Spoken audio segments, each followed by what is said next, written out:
Kagulat World, buong mundo na bigla. Isang dalagang galing Quezon City, Philippines, ang hindi na lamang simpleng kalahok sa international tennis. Sa bawat pagpasok ni Alexandra Ayala sa court, sumisigaw ang crowd, lumalapit ang cameras at umaabang ang fans sa susunod niyang galaw.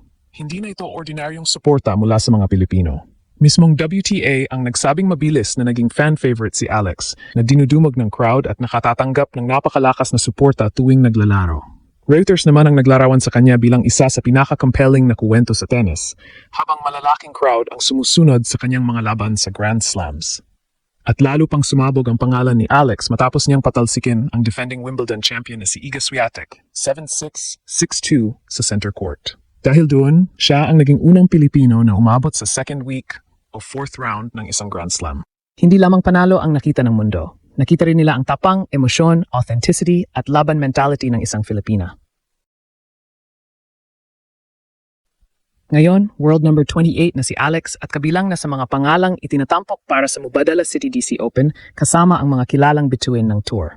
Mula July 27 hanggang August 10, babalik siya sa hard court sa Washington, D.C. sa isang WTA 500 event na may main stadium na kayang tumanggap ng 7,500 fans. Mga kababayan, hindi na tanong kung napansin na ba ng WTA si Alex.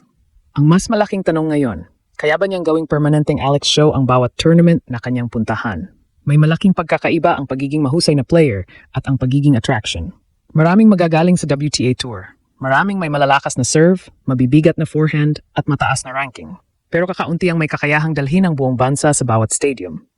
Gawing emotional event ang isang ordinaryong match at kumbinsihin ang neutral fans na panoorin sila kahit hindi sila ang number 1 seed.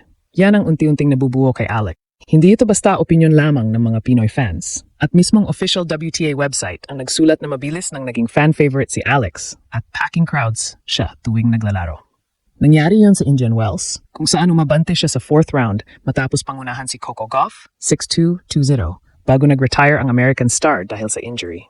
Pero ang mas tumatak sa crowd ay ang klase ng pagkatao ni Alex. Sa halip na gawing tungkol lamang sa sarili niya ang moment, nagbigay siya ng respeto kay Gauff, sa kanyang ina, at sa mga babaeng nagbukas ng daan para sa iba. Kaya ang connection niya sa audience ay hindi lang nakasalalay sa panalo. Nakikita ng fans ang humility at emotional intelligence sa likod ng competitor. Pagkatapos noon, mas lalo pang lumakas ang kanyang season. Nanalo siya sa WTA 125 Birmingham Final kontra Nicola Bartunkova, 5-7, 6-3, 7-5. Sa Berlin WTA 500, tinalo niya ng magkasunod sina Elena Rybakina at Elina Svitolina, dalawang top 10 opponents, para umabot sa semifinals. Sa official WTA report, itinampok na ang panalo kay Svitolina ang kanyang ikalawang top 10 victory sa loob lamang ng 2 araw. Ibig sabihin, hindi lang siya umaasa sa isang viral upset. May pattern na. Kapag nasa malaking stage at matindi ang kalaban, tumataas din ang level ni Alex. At saka dumating ang Wimbledon. Sa center court, hinarap niya ang defending champion at number 3 seed na si Iga Swiatek. Hindi siya umurong. Nakasave siya ng 2 set points sa mahaba at tensyosong opening set. Kinuha ang tie-break at tinapos ang laban sa straight sets. Ang resultang iyon ang nagdala sa kanya sa fourth round at ginawa siyang unang Pilipino na nakaabot sa second week ng isang major. Bago ang Wimbledon 2026, 1-5 lamang ang record niya sa Grand Slam main draws. Biglang nagbago ang buong perception sa loob ng isang makasaysayang linggo. Pero bakit siya nagiging main attraction? Dahil hindi predictable ang Alex match. May drama, comeback, fearless shot-making, left-handed angles, at laging may posibilidad na bumagsak ang isang sikat na pangalan. Idagdag pa rito ang kanyang natural na emosyon. Matapos talunin si Swiatek, bumagsak siya sa court at napaluha. Pero agad niyang nilinaw na hindi ibig sabihin ng pagiging emotional ay satisfied na siya. Ang ganitong kombinasyon ng vulnerability at ambition ang gustong-gusto ng modern sports audience. Hindi robot ang nakikita nila. Isang batang galing Pilipinas ang nakikipagsabayan sa mga Grand Slam champion habang malinaw na ipinagmamalaki ang kanyang pinanggalingan. Ang pag-angat ni Alex ay ginawa siyang isa sa pinaka-compelling na stories sa women's tennis na sinusundan ng malalaking crowd sa Grand Slams dahil sa kanyang fearless tennis at magaan na personalidad off-court. Yan ang pinakamalakas na pruweba sa ating headline. Hindi pa natin kailangang sabihin siya na ang pinakamalaking star sa buong WTA. Mas matibay at mas kapani-paniwala ang katotohanan. Nasa proseso na siyang maging isa sa mga player na hinahanap ng audience sa schedule, draw, highlights, interviews at social media feed.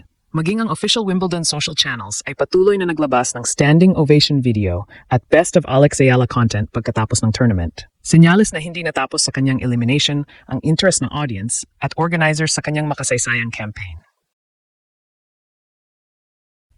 At nang umuwi siya sa Pilipinas, hindi humina ang momentum. Siksikan ang Glorieta Activity Center para sa fan meet nitong July 15th habang mayroon ding fan interaction sa Nike The Fort.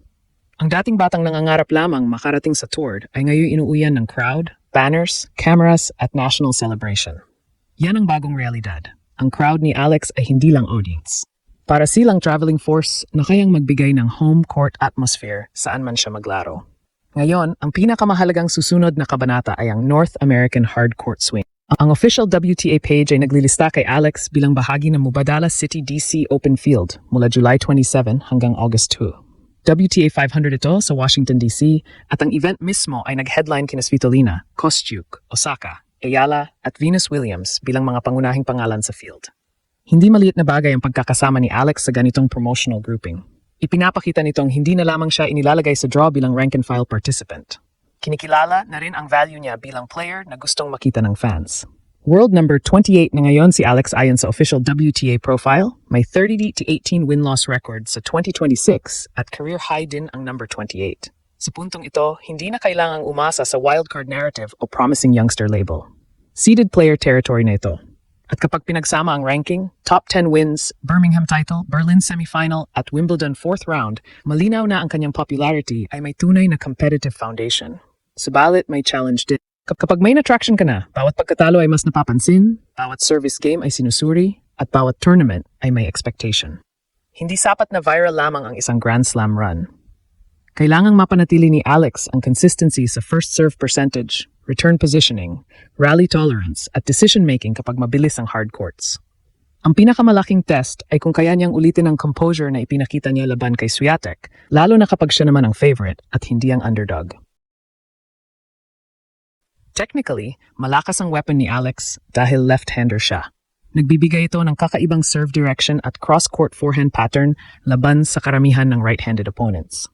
Ang two-handed backhand niya ay kayang kumuha ng bola ng maaga at kapag maayos ang footwork, nagagawa niyang baguhin ang direction ng rally bago makapuwesto ang kalaban.